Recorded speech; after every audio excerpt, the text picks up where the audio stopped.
Quando tomar posse em 20 de janeiro, o presidente eleito Joe Biden vai pedir ao Congresso dos Estados Unidos a aprovação de um pacote econômico de 1 trilhão e 900 bilhões de dólares, cerca de 9 trilhões e 890 bilhões de reais para combater a doença do coronavírus de 2019, aumentando a testagem e acelerando a vacinação.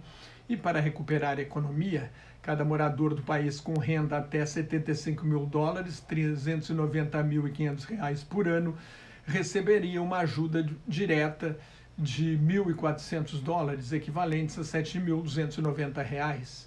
Em discurso em Wilmington, no estado de Delaware, onde mora, Biden prometeu providências urgentes.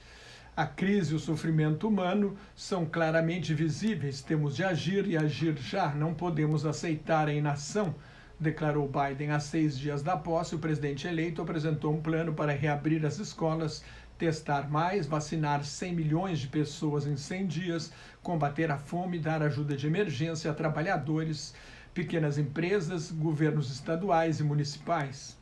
Serão 415 bilhões de dólares, cerca de 2 trilhões e 161 bilhões de reais para o combate à Covid-19, 1 trilhão de dólares, 5 trilhões e 200 bilhões de reais para ajuda direta e 440 bilhões de dólares, 2 trilhões e 291 bilhões de reais em ajuda às empresas. O número de novos pedidos de seguro-desemprego aumentou na semana passada para 965 mil, uma alta de 25%.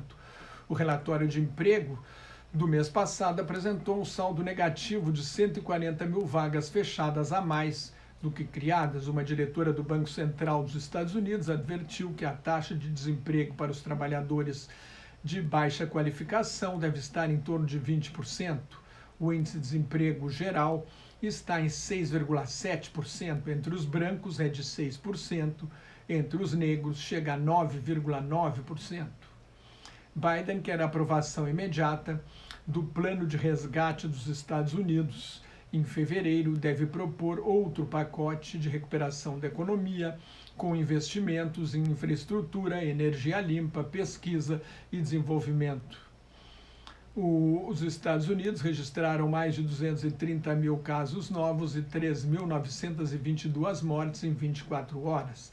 Nas últimas 2 semanas, 40 mil pessoas morreram nos Estados Unidos e a previsão é que 90 mil morrerão nas próximas 3 semanas. Até agora, houve no país 23.306.000 casos confirmados e mais de 388.500 mortes. No Brasil, faltou oxigênio nesta quinta-feira em hospitais de Manaus, a capital do Amazonas. Vários pacientes morreram asfixiados. Mais de 200 estão sendo transferidos para outros estados. O governo federal pediu ajuda aos Estados Unidos para transportar oxigênio.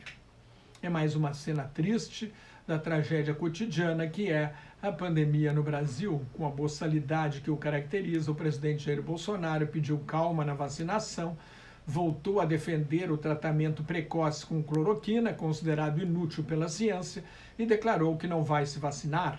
O ministro da Saúde, general Eduardo Pazuello, culpou o estado do Amazonas e a prefeitura de Manaus pelo colapso do sistema de saúde, como se o governo federal não tivesse responsabilidade por esta tragédia anunciada que é a pandemia.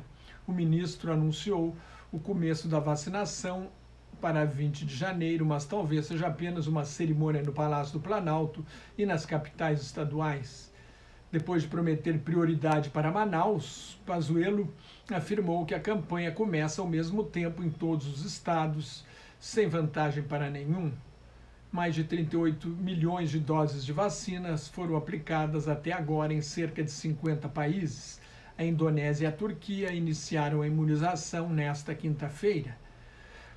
Também nesta quinta-feira, o Brasil registrou 1.151 mortes, 68.656 casos novos, soma agora 207.160 mortes e mais de 8.325.000 casos confirmados. A média diária de mortes dos últimos 7 dias ficou em 1.000, com alta de 42% em 2 semanas. Em 12 estados, o número de mortes cresce, só caiu num, o Acre.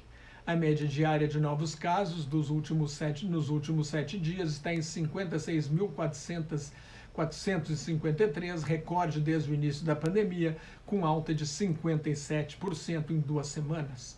Além de Manaus, a contaminação cresce em quase todo o país, especialmente no Sudeste. A taxa de infecção na cidade de São Paulo está em 1,41. Isso significa que cada 100 pessoas contaminadas transmitem o vírus para 141, num sinal de que o contágio está fora de controle.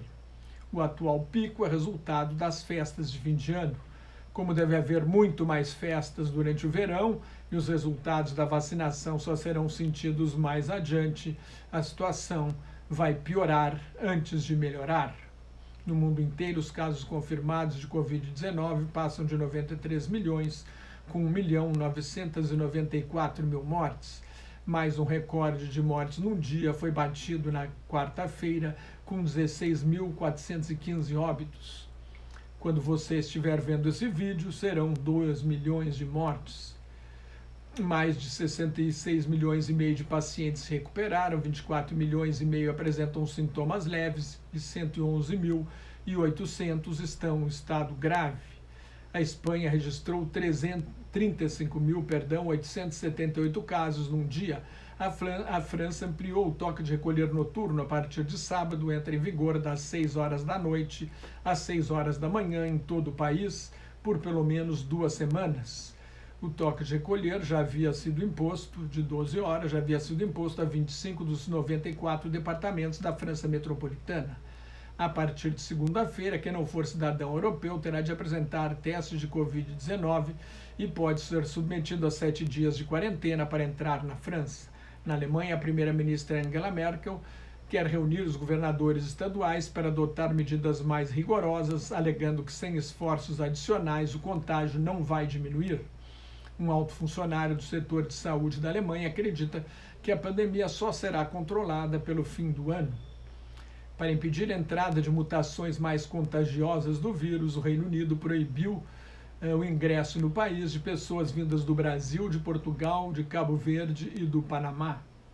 Um estudo com trabalhadores do Serviço Nacional de Saúde do Reino Unido concluiu que quem teve a doença tem pelo menos 5 meses de imunidade, mas pode portar e transmitir o vírus. Uma equipe de virologistas da Organização Mundial da Saúde chegou à China para investigar a origem da pandemia na cidade de Wuhan, mas o governo chinês ainda impõe condições. Eles vão ficar 2 semanas em Wuhan, em quarentena, trabalhando com cientistas chineses por videoconferência. O regime comunista chinês é acusado de falta de transparência, de demorar a dar informações no início da pandemia, 1 ano atrás. Com exportações de 2 trilhões e 600 bilhões de dólares, cerca de 13 trilhões e meio de reais, a China foi a única grande economia a crescer no ano passado, provavelmente um pouco menos de 2%. Mais notas e comentários sobre política internacional no meu blog Globalização em Crise, que está em nelsonfrancojobim.blogspot.com, no meu Twitter e no Facebook, onde também colaboro com o grupo Quarentena News. Cuide-se, fique em casa, se não tiver nada muito importante a fazer na rua, use máscara e mantenha a distância de pelo menos 2 metros se sair à rua, higienize sempre as mãos e muito obrigado pela sua atenção.